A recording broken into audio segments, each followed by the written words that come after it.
नमस्कार, मेरा नाम रमेश शर्मा है और आप मुझे जीवन उत्साह न्यूज के रूप में भी कई वर्षों से देख रहे हैं। जीवन उत्साह न्यूज के रूप में काम करते हुए आपका बहुत प्यार, बहुत सम्मान मिला और मेरे दिल में एक भाव आया कि बहुत सारे लोग मुझे एक पत्रकार के रूप में जानते हैं, एक व्यक्ति के रूप में बहुत कम जानते हैं।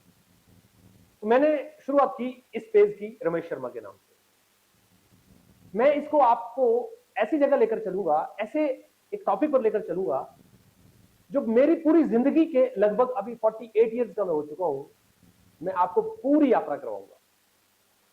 इस 48 साल के सफर को एक किताब के रूप में लिखना संभव नहीं है, इसलिए मैं अपनी जिंदगी को इस पेज पर हर दिन 1 से 3 मिनट के बीच का पाठ डालकर भेजूंगा। कहां से मेरी जिंदगी शुरू हुई, मेरे परिवार की परिस्थितियां क्या थी, कहां कहां संघर्ष किया, क्या क्या दिक्कतें आई, क्या क्या जिंदगी में संघर्ष किए और आज तक यहां पहुंचे, बहुत सारी चीजें मैं आपके साथ में बिना किसी गैप के बताने का प्रयास करूंगा। मैं आपको बताना चाहूंगा मेरी जिंदगी कहां से शुरू हुई, मैं कहां से हूं, मेरे माता पिता कौन है, मेरा परिवार क्या है, मेरी जिंदगी का आज तक का सफर कैसा रहा। कैसा लगेगा आपको एक व्यक्ति की जिंदगी जानकर? आप देखते हैं लगातार कई तरह के सीरियल्स देखते हैं, कई तरह की चीजें देखते हैं, तो मैं आज शुरू करता हूं। मेरे पिताजी का नाम सूबेदार श्री दिलीप चंद,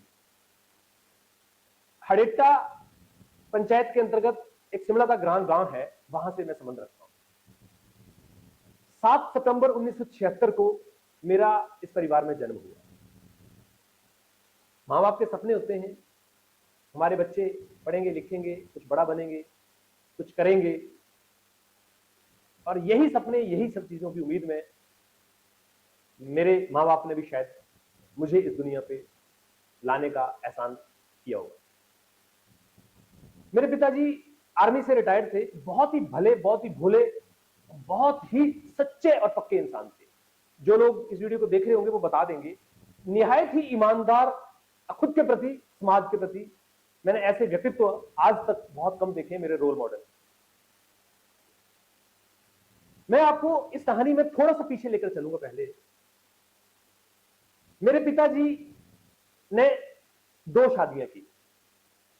परिवार का दबाव होता है, मेरी बड़ी जो मां है उनके यहां बच्चे नहीं होते थे, तो मेरे पिताजी आर्मी में थे, तो परिवार का प्रेशर रहता था कि भाई बच्चे नहीं है, बच्चे नहीं है, बच्चे नहीं है, तो दूसरी शादी कर लो। तो मेरे पिताजी ने उनके दबाव में आकर दूसरी शादी कर ली, और दूसरी शादी जब उन्होंने की तो उसके 1 से 2 साल के बाद में मेरी बड़ी मां के भी बच्चे होने लगे, और उसके बाद मेरी 3 बहनें और हम 2 भाई हमारे पिताजी की संतानें हुई। यानी बड़ी मां के 3 बेटियां और हमारी मां के 2 भाई। पिताजी 72 में रिटायर आ गए थे आर्मी से। अब आप समझ सकते हैं कि 1972 में जो व्यक्ति रिटायर आए, 40 रुपए पेंशन पर आए, सूबेदार रिटायर आए। आकर उनको किसी ने सलाह दी कि यार ये 30-40 रुपए से क्या बनेगा जिंदगी में, अभी यंग हो आप, 40-28 साल की नौकरी करके आए थे, तो मेरे ख्याल से 28 और 18 साल, 45-46 साल की उम्र में शायद रिटायर आ गए थे। तो किसी व्यक्ति ने सलाह दे दी, रिश्तेदार ने सलाह दे दी होगी कि भाई कोई काम धंधा कर लो, नौकरी कर लो कोई। किसी के मन में भूत सवार हो गया कारोबार करने का। तो पिताजी ने 10,000 रुपए का लोन लिया, क्योंकि पेंशन तो बहुत कम थी, उसमें से कटवाते रहेंगे, और एक आटा चक्की हमारे गांव में ही लगा ली, जिसमें आरा, कोल्लू और सब कुछ लगा लिया। काम चालू हो गया। अब पिताजी को तो काम आता नहीं था, तो पिताजी 2-4-6 महीने काम करते करते करते रहे। एक दिन अचानक उनके साथ एक हादसा हो गया। और हादसा क्या हुआ, पिताजी सुनाते थे, मुझे तो पता, पिताजी सुनाते थे कि ऐसा हुआ था। एक गांव की औरत आई और उसने रोटियां हाथ में पकड़ी, उसकी रोटियां मेरे पिताजी के मुंह पे मार दी। बोला ये आता है, ऐसी रोटियां खाई है, सड़ी हुई है।